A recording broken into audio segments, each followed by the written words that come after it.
नमस्ते दोस्तों, आज हम साइंस एंड टेक्नोलॉजी से अंतरिक्ष चैप्टर को लेकर आए हैं और अंतरिक्ष चैप्टर बीपीएससी मेंस के दृष्टिकोण से बहुत इम्पोर्टेंट है। प्रायः इसे करीब हर साल एक क्वेश्चन अंतरिक्ष से डाल दिया जाता है। इसमें आपको इसरो की उपलब्धियां ही पूछा जाता है। इसरो की उपलब्धियां क्या है, आगामी क्या क्या डेवलपमेंट होने वाला है, तो इसको आप अच्छे से तैयार कीजिए। और यह सेकेंड पेपर का क्वेश्चन है, science and technology section C में आता है। तो देखते हैं इसरो के 2020 में कौन कौन से मिशन लॉन्च किया है इसरो, इसको देख लीजिए आप। तो इसरो, जिसे भारतीय अंतरिक्ष अनुसंधान संगठन कहा जाता है, वर्ष दर वर्ष नए इतिहास रच रहा है। हम इसमें ये नहीं लेके आए हैं कि इसरो की कब स्थापना हुआ था और कब स्पेस डिपार्टमेंट बना, ये सब पीटी की चीज़ें हैं। हम यहाँ मेंस के दृष्टिकोण से ही लेके आए हैं।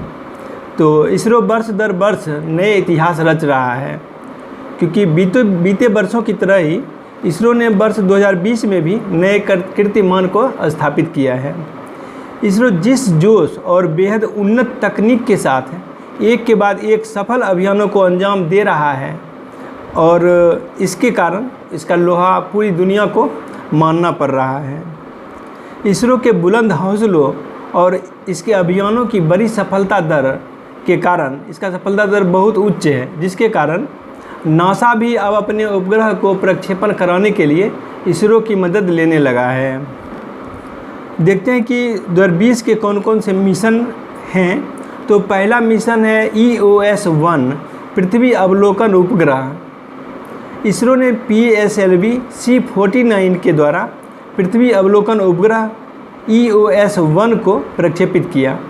पृथ्वी अवलोकन का अर्थ है पृथ्वी के भौतिक, रासायनिक और जैविक प्रणालियों के बारे में जानकारी एकत्र करना, डाटा कलेक्शन करना।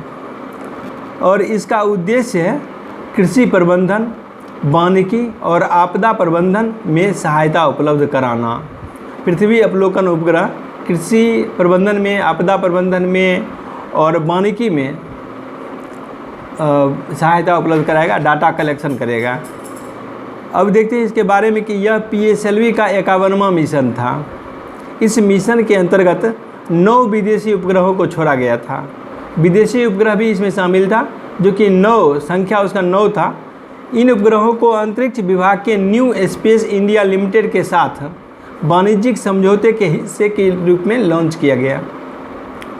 इसमें कॉमर्शियल दृष्टिकोण भी है कि जो अंतरिक्ष विभाग है उसका new space India limited company है, सरकारी कंपनी, जो कि एक कॉमर्शियल अंडरस्टैंडिंग समझौते के हिस्से के रूप में लॉन्च किया विदेशी उपग्रहों को, जिसमें 4 उपग्रह अमेरिका का था, 4 लग्जमबर्ग का था और 1 लिथुआनिया का था। और अब दूसरा देखते हैं उपग्रह GSAT-30। इसरो ने दक्षिण अमेरिका के उत्तरी तट पर एरियन 5 प्रक्षेपण यान के माध्यम से GSAT-30 का सफल प्रक्षेपण किया।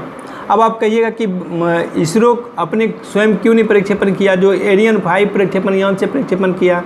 तो आप जब इसरो की कमियां बताइए, जब कमजोरी बताइए इसरो का, तो यह कमजोरी के रूप में भी आ सकता है, क्योंकि इसरो का PSLV लॉन्च व्हीकल जो है इस क्षेत्र में इसरो मजबूत है, लेकिन GSLV के क्षेत्र में अभी इसरो को बहुत दूर जाना है, जिसके कारण जब इनसेट उपग्रह को प्रक्षेपण करना होता है तो वह एरियन 5 रॉकेट का यूज करता है और उसे फ्रेंच गुयाना के कोरू प्रक्षेपण केंद्र से प्रक्षेपण करता है।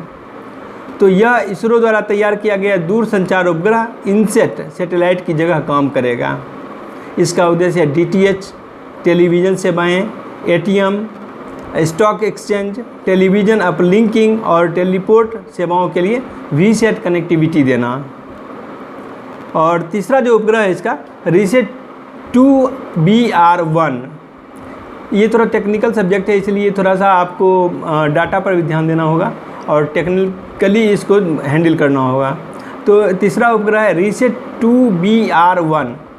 इसरो ने रडार इमेजिंग पृथ्वी निगरानी उपग्रह ये है रडार इमेजिंग पृथ्वी निगरानी उपग्रह रिसेट 2BR1 को 9 अन्य विदेशी वाणिज्यिक उपग्रहों के साथ पृथ्वी की कक्षा में सफलतापूर्वक स्थापित किया गया। इसमें भी 9 अन्य विदेशी वाणिज्यिक उपग्रह भी था। इसमें अमेरिका के 6 उपग्रह था, इजराइल के 2 उपग्रह था और इटली और जापान का एक उपग्रह शामिल था। और चौथा जो उपग्रह है कार्टोसेट 3, नवंबर 2019 में भारतीय अंतरिक्ष अनुसंधान संगठन इसरो ने PSLV C47 के रॉकेट द्वारा कार्टोसेट 3 उपग्रह को श्रीहरिकोटा स्थित सतीश धवन अंतरिक्ष केंद्र से सफलतापूर्वक प्रक्षेपित किया। इस प्रक्षेपण में अमेरिका के भी 13 वाणिज्यिक नैनो सैटेलाइट शामिल था। इस उपग्रह का उद्देश्य हाई रिजोल्यूशन फोटोग्राफ्स के द्वारा अवसंरचना योजना, निर्माण, शहरी और ग्रामीण विकास, उपयोगिता, प्रबंधन, प्राकृतिक संसाधन, इन्वेंट्री और प्रबंधन और आपदा प्रबंधन, ये सब क्षेत्र को सहायता उपलब्ध कराएगा। अब देखते हैं 5वां जो उपग्रह है चंद्रयान 2। तो 22 जुलाई 2019 को आंध्र प्रदेश के श्रीहरिकोटा से चंद्रयान 2 मिशन को प्रक्षेपित किया था, परंतु 7 सितंबर 2019 को चंद्रयान 2 के लैंडर विक्रम के चांद की सतह को छूने से चंद मिनट पहले जमीनी स्टेशन से उसका संपर्क टूट गया था। इस मिशन का उद्देश्य चंद्रमा की कक्षा में पहुंचकर रिमोट सेंसिंग के जरिए चंद्रमा की सतह में मौजूद सभी तत्वों का अध्ययन करना था। इस प्रक्रिया में चंद्रमा पर मौजूद खाइयों और चोटियों का अध्ययन, चंद्रमा के सतह के घनत्व का अध्ययन और चंद्रमा पर जल से संबंधित साक्ष्यों का पता लगाना शामिल था। चंद्रयान के 3 हिस्से थे। देख लीजिए, चंद्रयान में 3 हिस्सा था। पहला ऑर्बिटर था, दूसरा लैंडर था, तीसरा रोवर था। प्रारंभ में इस मिशन का कुल प्रक्षेपण वजन जो था 3250 kg था, जिसे बढ़ाकर 3850 kg कर दिया गया। ऑर्बिटर का वजन 2379 kg पहले था और लैंडर का वजन 1471 kg था और जबकि रोवर का वजन 27 kg था। यह भारत का पहला अंतर्ग्रहीय इंटरप्लानेटरी मिशन था जिसकी कमान 2 महिलाओं एम बनीता और रितु कारिधाल के पास थी। अब छठा जो उपग्रह है यह GSLV Mark 3 D2, इसे बाहुबली भी कहा जाता है। ये रॉकेट है। यह इसरो का अब तक का सबसे शक्तिशाली रॉकेट है जिसकी स्पेसक्राफ्ट की क्षमता 4 टन है। इस रॉकेट को इसके इतना भारी वजन ले जाने की क्षमता के कारण ही इसे बाहुबली कहा जाता है। अब हम देखते हैं कि आगामी मिशन क्या है। तो आगामी मिशन है पहला गगनयान। अब गगनयान के बारे में आप जानते होंगे कि स्वतंत्रता दिवस के मौके पर प्रधानमंत्री नरेंद्र मोदी ने इसे प्रक्षेपण करने के लिए वैज्ञानिकों को एक तरह से सलाह दिया था। तो गगनयान मिशन को पूरा करने का लक्ष्य 2022 है, जो कि कोरोना के आने के कारण 1 साल की लेट होने की संभावना है। इस मिशन की घोषणा प्रधानमंत्री द्वारा किया गया था और इस कार्यक्रम के तहत इसरो द्वारा पृथ्वी की निचली कक्षा में, सबसे नीचे की कक्षा जो है पृथ्वी का, उसमें 3 सदस्यों को 7 दिनों के लिए अध्ययन के लिए भेजा जाएगा।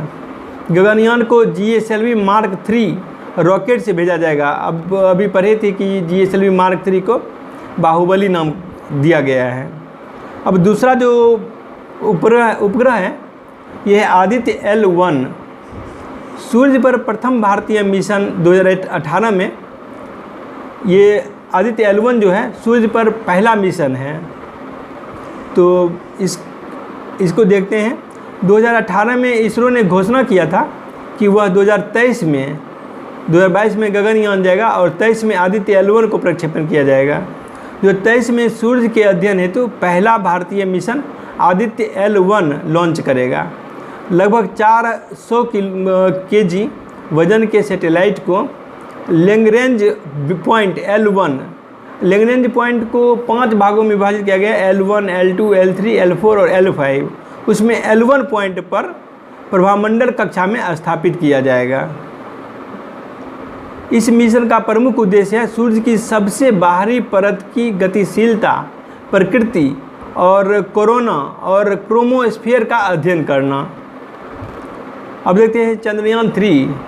चंद्रयान 2 तो सफल हुआ था, थोड़ा सा उसमें असफलता हाथ लगी थी, लेकिन अभी भी जो सफलता जहाँ तक पहुँचा था उसे डाटा कलेक्शन हो रहा है और डाटा वहाँ से आ रहा है, तो उसे पूरा करने के लिए चंद्रयान 3 को भेजा जाएगा। इसरो ने चंद्रयान 3 परियोजना की तैयारी शुरू कर दी है। चंद्रयान 3 में लैंडर और रोवर तो होंगे, लैंडर और रोवर होगा, लेकिन उसमें ऑर्बिटर नहीं होगा, क्योंकि चंद्रयान 2 मिशन के जरिए ऑर्बिटर को सफलतापूर्वक लॉन्च कर दिया गया था। यह वैज्ञानिक आंकड़ा पृथ्वी पर भेज रहा है, ऑर्बिटर जो है डाटा भेजना शुरू कर दिया है, परंतु चंद्रमा पर हार्ड लैंडिंग के कारण रोवर को स्थापित नहीं किया जा सका था।